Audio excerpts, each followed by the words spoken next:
그래서 이런 직접적 직무 관련자 혹은 나와 업무상 연결되어 있는 이 직무 관련자와 사적 이해관계를 피해야 되겠는데, 그래야 아까 유치원생 실험에서처럼 뭔가 단호하게 거절할 수 있겠는데, 근데 또 쉽지 않겠죠, 그죠? 자, 그런 의미에서 이 조항이 뭔가를 좀 디테일하게 보겠습니다. 공직자가 직무를 수행하는 과정에서 사적 이해관계자 그러니까 여러분의 직무 관련자가 사적 이해관계자임을 알게 되면 안날로부터 14일 이내에 신고하고 회피되어야 된다. 이건 의무조항이다라고 되어 있고요. 그러면 사적 이해관계자는 누군가를 보면 공직자 자신이나 그 가족이다라고 되어 있어요. 또 있습니다. 또 뒤에는 어쨌든 공직자 자신 가족? 가족은 알겠는데 내가 내 일의 사적 이해관계자가 될 수가 있나? 현실로 가면 그럴 수도 있어요. 학교는 흔치 않지만 일반 지자체는 좀 흔합니다. 예를 들면 내가 인허가 담당하는 공직자인데 내 집이 그 재개발 지역에 있더라. 그러면 내가 내 일의 사적 이해관계자가 될 수가 있겠죠. 그죠? 요렇게 실제 현실로 가면 의외로 이런 일이 있을 수 있다라는 건데, 어쨌든 나 자신뿐만 아니라 내 가족도 사적 이해관계자인데요. 이 사적 이해관계자의 가족의 범위는 각각의 조항별로 다 다릅니다. 즉 이해충돌 방지법상 각 조항별로 가족의 범주가 달라집니다. 자, 어쨌든 사적 이해관계자에서의 가족의 범주는 지금 보시는 것처럼 배우자, 직계 좀비속, 그리고 형제, 자매, 요까지는 기본 세팅이에요. 자, 이때는 생계를 같이 하거나 아니거나 상관없이 가족으로 보고요. 이들은 뭐다? 사적 이해관계 신고 대상이 되는 겁니다. 자, 그리고 밑으로는 뭐예요? 생계를 같이 하는 이란 전제를 깔고 직계 혈족의 배우자, 배우자의 직계 혈족, 배우자의 형제 자매. 그래, 예시를 들면 며느리, 사위, 장인, 장모, 시부, 시모, 처제, 처남, 시동생, 신우, 이런 사람들은 뭐다? 생계를 같이 한다는 전제를 깔고 나의 사적 이해관계자가 된다. 그래서 이들이 나의 직무 관련자가 되면 신고를 해야 되겠다라는 거죠. 자, 그리고 또 아까 얘기한 대로 가족의 범주가 각 조항별로 달라지더라라고 하면서 쭉 조항을 보니까 방금 본 것처럼 사적 이해관계자 그리고 가족 채용 제한, 요 조항에서 가족의 범주가 가장 넓습니다. 그리고 밑으로 내려오면 내려올수록 어때요? 가족의 범주가 좁아지고 있죠. 그죠? 실제로 보면 사적 이해관계자도 그렇고 가족 채용도 그렇고 가장 좀 이런저런 비위가 좀 있을 수 있는 거기도 하죠. 요즘은 그런 거 많이 없겠지만 학교 같은 경우에도 마찬가지, 학교에 이를테면 기능직이다, 혹은 학교에 있는 학교 회계직이다, 등등을 채용할 때, 이렇게 인맥으로, 아는 사람, 혹은 이런저런 권력 있는 사람 등등의 가족, 조카, 이렇게 들어오는 경우가 있었지 않습니까? 그죠? 그렇게 해서 실제로 가족 제한이 여러 공직사회에 문제가 좀 되고 있고, 그러니까 요 범위에서는 가족의 범주를 좀 넓히고 있더라라는 겁니다. 자, 그리고 특징이 바로 맨 위에 이 두 가지에서는 형제 자매가 포함된다라는 거고요. 그 밑에 직무 관련자와의 거래 신고 그리고 수의 계약 체결에서는 형제 자매가 빠진다라는 게 좀 특징이죠. 자, 기본 세팅에서 거의 대부분은 뭐다? 배우자와 직계 좀비속은 거의 대부분 들어가죠. 그죠? 똑같지는 않습니다만 대체로 들어갑니다. 그죠? 위에 보면 위에 네 가지 항에서 배우자와 직계 좀비속은 딱 기본 세팅으로 들어가죠. 그죠? 자, 물론 디테일하게 보면요. 밑에는, 우리 배우자의 직계 좀비속인 경우에는 생계를 같이 해야 된다는 전제를 까긴 합니다만, 어쨌든, 요게 기본 세팅이다 보시면서, 맨 밑에 직무 관련 부동산 보유 매수 신고를 보면, 요건 그냥 교양 삼아서, 왜냐면 여러분 입장에서는 이거 해당하지 않거든요. 왜요? 우리 학교는 부동산 관련 업무를 하지 않죠. 그러니까 여러분 입장에서는 해당하지 않지만 그냥 참고로 보시면 여러분 배우자 중에 지자체라든지 LH 등등의 업무 관련해서 부동산 하는 그런 배우자가 있을 수 있으니까, 자, 이 경우는 어떻다라는 거예요. 기본적으로는 자신과 배우자인데 사실요, 밑으로 쭉 얘기가 있지만 실질적으로는 공직자 부부가 주된 신고 대상이 될 것이다. 제가 추석을 단 겁니다. 왜요? 여러분, 모든 부동산 보유 매수 신고가 아니라 직무 관련 부동산 보유 매수 신고예요.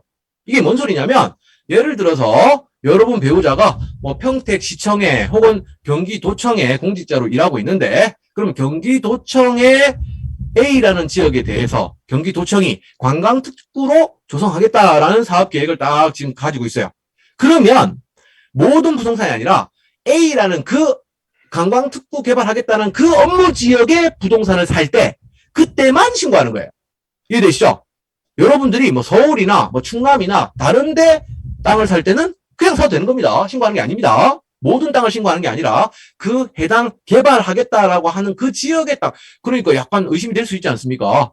알다시피 LH 사태가 그렇게 불거진 거잖아요. 그죠? 네. 또 밑에는 사실상 별로 이건 뭐 실제 많이 헛수건데 싶은 게 밑에 생계를 같이 하는 좀비 속도 신고 대상이긴 한데 여러분 잘 생각해 보세요.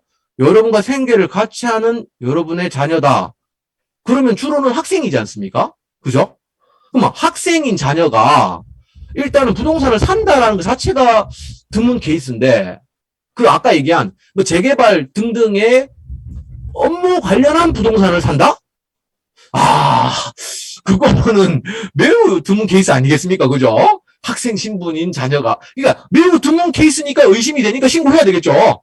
요렇게 실제로 들어가면 신고 대상이 아주 제한적입니다. 근데 제가 이 말씀 드리는 이유가 뭐냐면요. 이해충돌 방지법 처음 뜰 때요. 언론에서 난리 났었어요. 세상에 공직자 숫자가 얼마나 많은데 그따가 배우자까지 포함시키고 직계 좀비소까지 포함시키면 세상에 우리 국민 중에 1,000만 명이 적응 대상인데 이 1,000만 명이 땅 살 때마다 아파트 살 때마다 신고해야 되냐? 뭐 이렇게 과한 법이냐?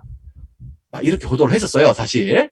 따지고 들어가면 그렇지 않은데도 불구하고 뭐 그런 정도의 좀 약간의 오보가 있었습니다. 뭐 의도적인 오보라고 보는데 하여튼 뭐 그렇지 않다. 엄밀하게 따지면 그렇지 않다라는 거. 자 다시 어쨌든 뭐 사적 이해관계자를 좀 더 보면요. 자 나를 보니까 공직자 자신 혹은 그 가족이 아까 가족의 범주로 밑에 나와 있죠. 그죠? 이 가족이 임원, 대표자, 관리자, 사회이사로 재직하고 있는 법인단체.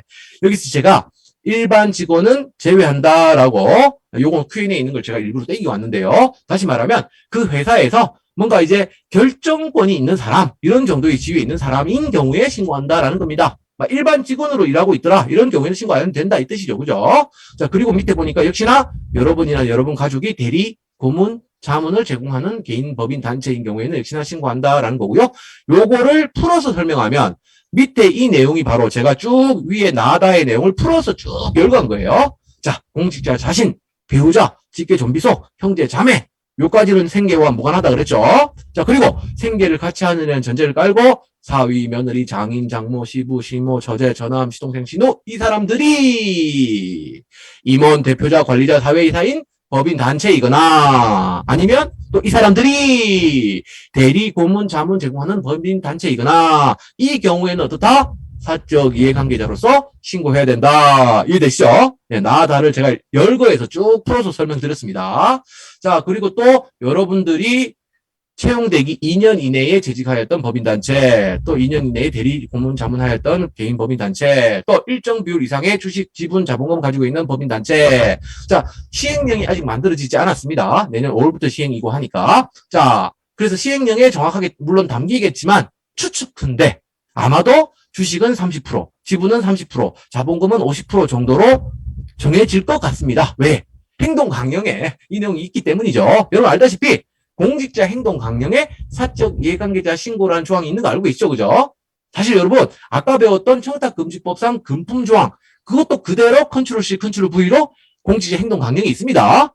그러니까 사실 따지고 보면 오늘 청탁금지법과 행동 강령을 동시에 배웠고 동시에 또 이해충돌 방지법과 행동 강령을 동시에 배우고 있는 거와 마찬가지입니다. 왜? 행동 강령에 똑같은 조항이 있어요. 단 차이는 바로 이 부분에서 드러나는데 퇴직자 사적 이해관계자 중에서 퇴직자도 사적 이해관계자가 될 수 있어요. 근데 이해충돌 방지법에서는요. 퇴직 2년 이내고요. 행동 강령에서는 운영 지침에 보면 5년 이내라고 되어 있어요. 행동 강령이 좀 더 길구나. 다른 조항도 마찬가지예요. 퇴직자 사적 접촉 사적 접촉 신고라는 조항이 있지 않습니까? 퇴직자를 만날 때 신고하라는 건데 그것도 역시나 행동 강령에도 있고 이해충돌 방지법에도 있거든요.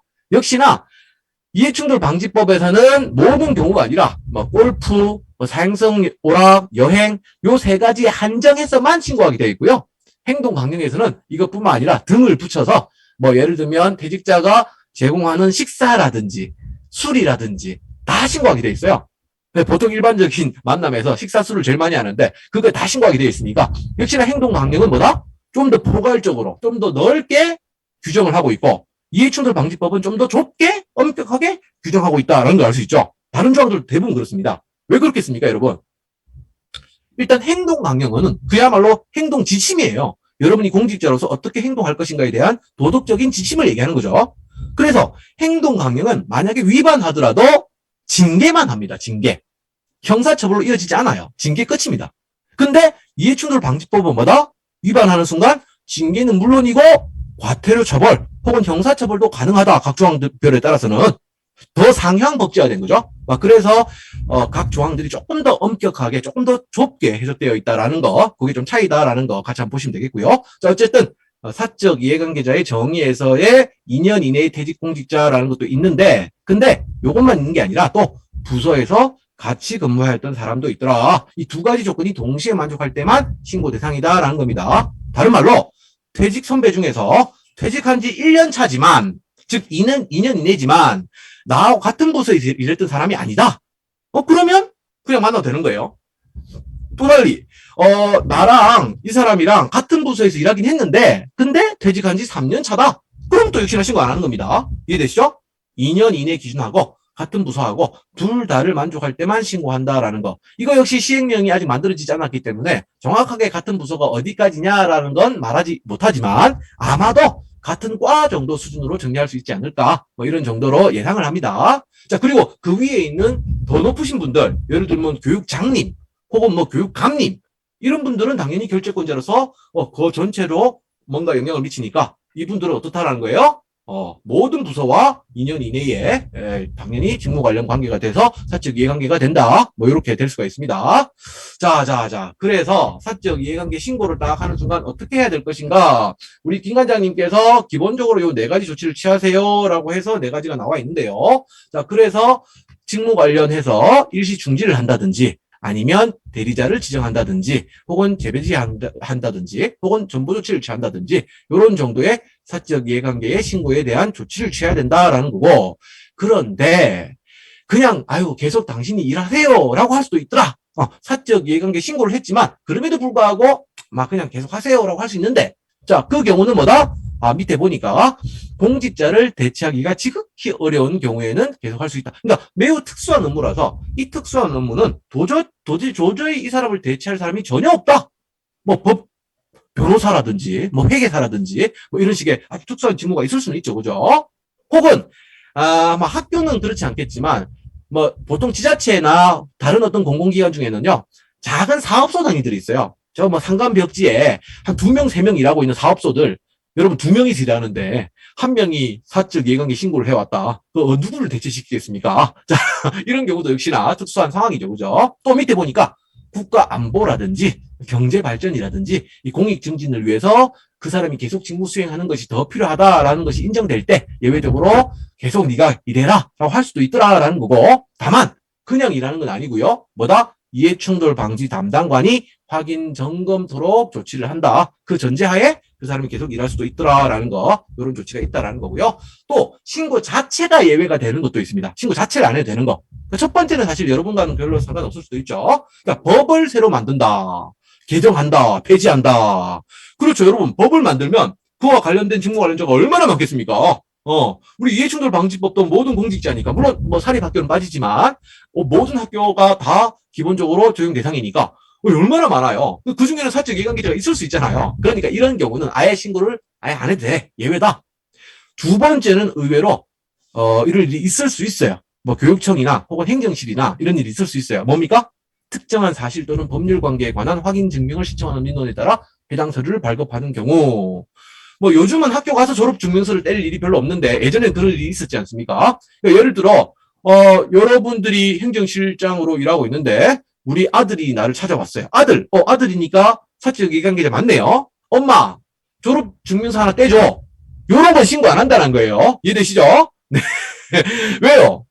만약에 예를 들어 여러분 사적 이해관계자 중에서 내가 너무 싫어하는 사람이 있다. 그럴 수는 있죠. 그죠? 살다 보면. 너무 싫어하는 사적 이해관계자가 있어요. 그 사람 와가지고 졸업 증명서 떼달라고 했을 때, 야, 싫어. 안 떼줘. 가, 니한테는 졸업 증명서 안 떼줄 거야. 여러분 이거 가능합니까? 불가능하죠. 이거. 왜요? 졸업 증명서는요, 그냥 떼달라면 떼줘야 돼요. 이게 내가 싫고 좋고의 문제가 아니죠. 다시 말하면 사적 이해관계자라고 해서 이익을 줄 수도 없는 거고 불이익을 줄 수도 없는 거죠. 이거는 그냥 법률에 따라서 발급해야 되는 거예요. 그냥 그러니까 아무 어떠한 이익과 불이익이 있을 수 없는 거기 때문에 이런 것들은 뭐다? 아예 신고 자체가 예외다. 그냥 해도 된다. 또 밑으로는 이제 다른 법령에 의해서 뭐 허용되는 것들 예외다. 뭐 이런 것들 볼 수 있고요. 자, 그리고 만약에 신고를 안 했다. 아까 얘기한 대로 14일 이내에 신고해야 되는데 안 했더라라고 하는 순간 어떻게 해요? 징계 및 2천만 원 이하의 과태료. 여러분, 밑이 뭡니까? 밑. 여러분 학교에 계시니까 잘 알고 계시죠? 우리 국어대사전에서 밑을 찾아보면 OR이 아닙니다. 또는이 아니에요. and 그리고죠. 다시 말하면 징계는 기본적으로 받는 거예요. 그 디폴트 값이 징계는 무조건 받고 그리고 추가로 경중에 따라서는 과태료 처벌도 가능하다 이 뜻이죠. 그죠? 그리고 또 밑에 보니까 당연히 기관장께서는 위반 사실을 시정명하고 불이행 시에는 직무를 중지 취소시켜야 된다라는 내용들, 그 재산상 이익은 또 환수해야 되겠다라는 내용들 확인할 수 있습니다.